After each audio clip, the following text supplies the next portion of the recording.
Maka kita pun juga diajak untuk senantiasa mohon berkat dari Tuhan, supaya di rumah kita masing-masing ada cinta kasih, ada pengampunan, ada damai sejahtera, ada pengertian, ada kesabaran, dan segala sesuatu yang baik, sehingga rumah kita sungguh-sungguh menjadi surga di dunia ini. Maka Bapak Ibu saudara-saudari yang terkasih, itulah tujuan dari pertama-tama dari pemberkatan rumah. Haleluya, haleluya, haleluya.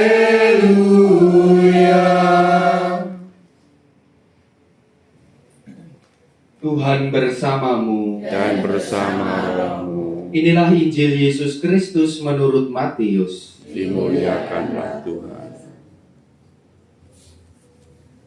Pada suatu hari Yesus naik ke atas bukit sebab melihat orang banyak. Setelah ia duduk, datanglah murid-muridnya kepadanya. Lalu Yesus mulai berbicara dan menyampaikan ajaran ini kepada mereka. Berbahagialah orang yang miskin di hadapan Allah, karena merekalah yang empunya kerajaan surga. Berbahagialah orang yang berduka cita, karena mereka akan dihibur. Berbahagialah orang yang lemah lembut, karena mereka akan memiliki bumi. Berbahagialah orang yang lapar dan haus akan kebenaran, karena mereka akan dipuaskan. Berbahagialah orang yang murah hati, karena mereka akan beroleh kemurahan. Berbahagialah orang yang suci hatinya, karena mereka akan melihat Allah. Berbahagialah orang yang membawa damai, karena mereka akan disebut anak-anak Allah. Berbahagialah orang yang dianiaya demi kebenaran, karena merekalah yang empunya kerajaan surga. Berbahagialah kalian jika demi aku kalian dicela dan dianiaya, dan kepadamu difitnahkan segala yang jahat. Bersukacitalah dan bergembiralah, sebab besarlah ganjaranmu di surga. Sebab para nabi sebelum kalian pun telah dianiaya. Demikianlah sabda Tuhan. Bapak Ibu saudara-saudari yang terkasih dalam Kristus, selamat malam berkah dalam. Selamat malam berkah dalam. Sudah ngantuk? Belum. Jam segini sudah ngantuk. Kalau belum ngantuk, saya mau bertanya, bacaan Injilnya tentang apa? 8 sabda bahagia. Sabda bahagia. Ingat, salah satu saja perintah berbahagialah itu apa? Berbahagialah Orang yang miskin di hadapan Allah. Di hadapan Allah. Satu saja. Nanti dibaca lagi, dipilih satu saja. Jadi perintah Tuhan hari ini yang kita dengarkan adalah kita diperintahkan untuk berbahagia. Paus Fransiskus itu juga dalam dokumen gereja Gaudete et Exsultate, bersukacita dan bergembiralah, itu mengingatkan supaya kita jangan lupa bahagia. Ini apa karena setiap hari atau bahkan hidup kita itu penuh dengan kesedihan atau kurang bahagia begitu ya, sehingga sampai bahagia saja diingatkan dan diperintahkan. Tapi ya gimana lagi, kadang banyak peristiwa di dalam hidup kita itu yang tidak sesuai dengan harapan kita. Tetapi dari Injil yang kita dengarkan hari ini, bahagia itu bukan karena peristiwa-peristiwa duniawi, kenikmatan, kegembiraan duniawi. Berbahagialah kalian yang miskin di hadapan Allah. Karenanya itu miskin itu kan harusnya kebalikannya adalah kaya. Tetapi Tuhan Yesus tidak ngomong kaya. Berbahagialah kalian yang miskin karena nanti akan kaya. Tidak seperti itu. Nanti seperti itu mungkin Tuhan Yesus ditagih di Tuhan, aku sampai umur sakmene gak suge-suge. Tetapi memiliki kerajaan Allah. Dan apa yang dijanjikan oleh Tuhan Yesus dengan berbahagialah itu adalah sesuatu yang ilahi, sesuatu yang rohani. Jadi tidak hanya di dunia ini saja. Karena apa? Kebahagiaan di dunia ini sifatnya sementara. Sekarang bahagia ketemu dengan teman-teman, ketemu banyak orang, nanti pulang ke rumah tinggal sendiri lagi, sedih lagi. Nanti hari ini kita bahagia karena ya entah mendapatkan pujian atau mendapatkan sesuatu hal yang menarik bagi kita. Besok belum tentu kegembiraan itu tetap bertahan, karena itu hanya duniawi. Duniawi ini sifatnya sementara. Sekarang makan enak, mungkin besok tidak makan malahan. Yo mbok kepedesan, mbok kasinen. Kadang panganannya enak, tetapi giginya sakit. Sampai makanan enak pun tidak terasa enak. Kadang makanannya enak, giginya baik, masalahnya banyak. Pokoknya dulu aja, ditelan saja. Sing penting iki karena kewajiban wong murid, harus makan. Lalu bagaimana caranya supaya kita dapat berbahagia ini? Karena tidak gampang ternyata. Apalagi kalau telinga kita itu mendengarkan omongan dari orang lain, dicela, dicaci maki, difitnah, dirasani. Itu kadang telinga panas, hati panas, kepala panas, akhirnya panas kabeh saawak. Kadang juga berbagai macam hal yang kita alami menjadikan alasan bagi diri kita untuk tidak bahagia. Maka kebahagiaan di sini kita tidak bisa kalau hanya mengandalkan manusia, tidak hanya bisa kalau hanya mengandalkan dunia ini. Kebahagiaan itu hanya bisa kalau kita berserah kepada Tuhan. Jadi kebahagiaan sejati itu hanya karena Tuhan.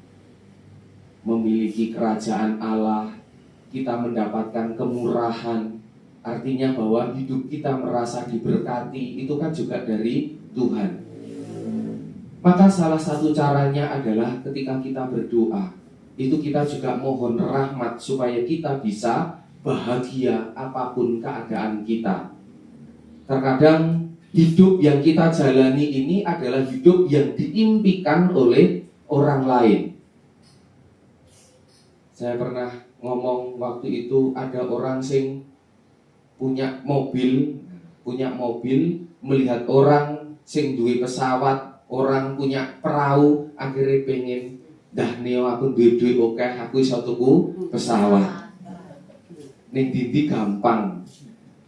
Lalu orang yang punya sepeda motor itu melihat orang yang punya mobil, dah neo penake, sok nek aku duwe duit, muga-muga duitku oke, saya bisa beli mobil. Panas gak kepanasan, udan gak udanan.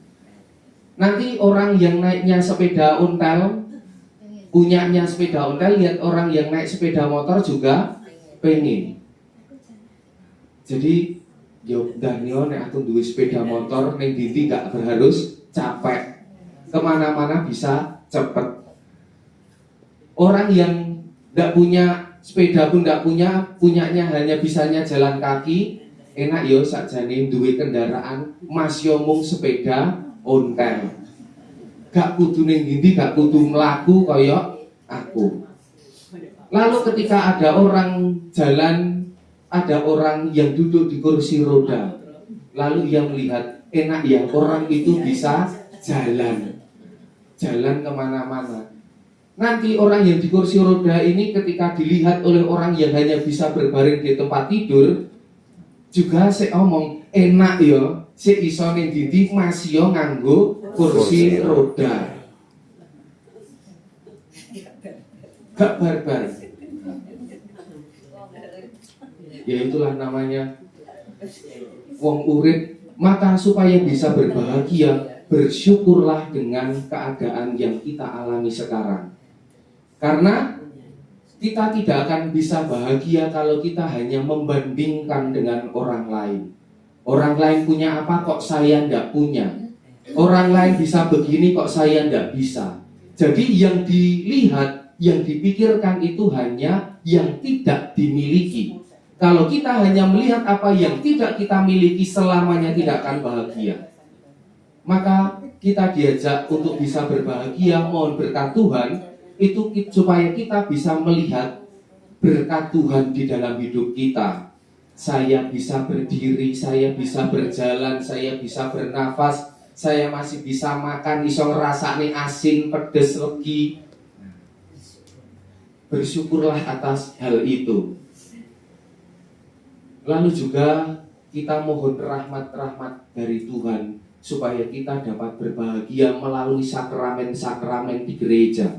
Sakramen tobat, sakramen ekaristi, dan sakramen-sakramen yang lain. Itu adalah rahmat yang disediakan oleh Allah melalui gereja supaya kita bisa bahagia. Lalu ada berkat-berkat lain selain melalui sakramen dalam gereja Katolik, itu namanya sakramentali. Itu contohnya ya pemberkatan rumah, pemberkatan kendaraan, pemberkatan rosario, dan juga pemberkatan-pemberkatan yang lain. Jadi kalau hari ini juga adalah pemberkatan rumah. Rumah Anda semuanya sudah diberkati? Sudah, ada yang belum. Kenapa kok diberkati, minta diberkati? Ben adem rong. Ben adem pasang AC.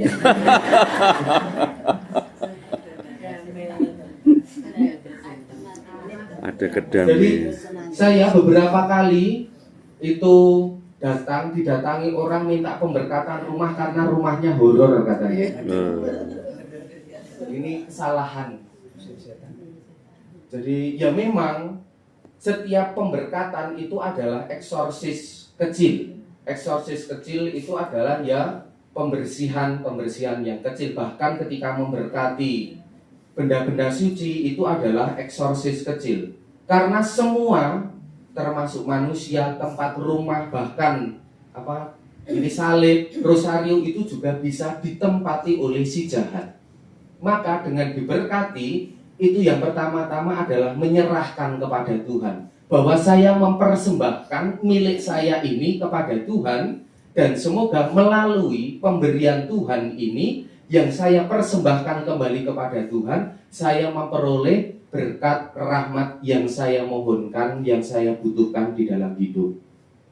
Jadi pemberkatan rumah itu juga yang pertama-tama adalah mempersembahkan keluarga kepada Tuhan, mempersembahkan keluarga dan juga rumah beserta dengan segala usaha yang terjadi di rumah ini. Harapannya kalau ini dipersembahkan kepada Tuhan, lalu Tuhan memberkati. Kalau Tuhan memberkati, tentu yang hadir, yang terjadi adalah damai sejahtera. Jadi pertama-tama yang diberkati itu adalah orangnya, baru tempatnya. Karena tempatnya diberkati, nek orangnya kelakuannya koyok setan, tempat itu juga tidak akan pernah menjadi surga. Karena tempatnya setan itu di neraka. Maka nek isine godaane kelakuannya itu koyok setan, ya rumah itu tidak akan pernah ayem. Maka di situ ya akan neraka di dunia ya seperti itu. Maka keluarga yang pertama-tama kali dipersembahkan dan dimohonkan berkat supaya kita dapat melakukan apa yang menjadi kehendak Allah. Saya juga pernah mengatakan bahwa ini adalah cara supaya kita juga bisa berbahagia. Karena berbahagia itu bukan kalau rumahnya besar, belum tentu. Rumah besar itu juga lalu otomatis bahagia. Omai gede, isine loro tok, wong loro tok itu namanya rumah sakit. Apalagi gede loro kabeh tambah jiwa. Gede Isine kewan-kewan namanya ya kebun binatang. Gede isine setan-setan tok namanya ya iso rumah hantu. Maka supaya rumah kita semua menjadi surga, maka kita juga diajak untuk memohon rahmat dari Allah itu, supaya apa yang kita lakukan itu seturut dengan kehendak Allah. Dan kita tidak bisa melakukan hal ini tanpa pertolongan dari Tuhan. Maka kita pun juga diajak untuk senantiasa mohon berkat dari Tuhan, supaya di rumah kita masing-masing ada cinta kasih, ada pengampunan, ada damai sejahtera, ada pengertian, ada kesabaran, dan segala sesuatu yang baik, sehingga rumah kita sungguh-sungguh menjadi surga di dunia ini. Maka Bapak Ibu saudara-saudari yang terkasih, itulah tujuan dari pertama-tama dari pemberkatan rumah. Pemberkatan rumah tidak hanya sekali, boleh berkali-kali. Ning ojo bendino.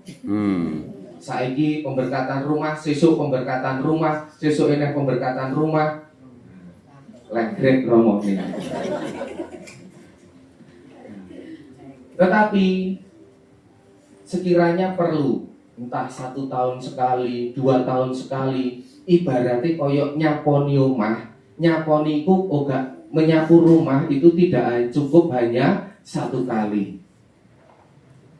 Nyaponi omah iki yo nek iso ben dino. Tapi ini adalah menyapu secara rohani, supaya apa yang jahat, apa yang bukan berasal dari Allah itu akhirnya hilang dan musnah karena kuasa Allah hadir. Maka Bapak Ibu saudara-saudari yang terkasih, mari kita bawa di dalam doa-doa kita persembahan hidup kita, keluarga kita kepada Tuhan, supaya keluarga kita masing-masing diberkati oleh Allah. Terutama bagi keluarga Bapak Untung yang hari ini secara khusus memohon berkat dari Allah untuk keluarga dan untuk rumah ini. Semoga kuasa, rahmat, dan juga Roh Kudus dicurahkan kepada keluarga ini dan rumah ini, sehingga damai, sejahtera, dan kebahagiaan hadir di tempat ini, hadir bagi pemilik rumah ini, orang-orang yang bekerja di tempat ini, dan orang-orang yang singgah di rumah ini. Berkat Allah menyertai kita semua. Amin.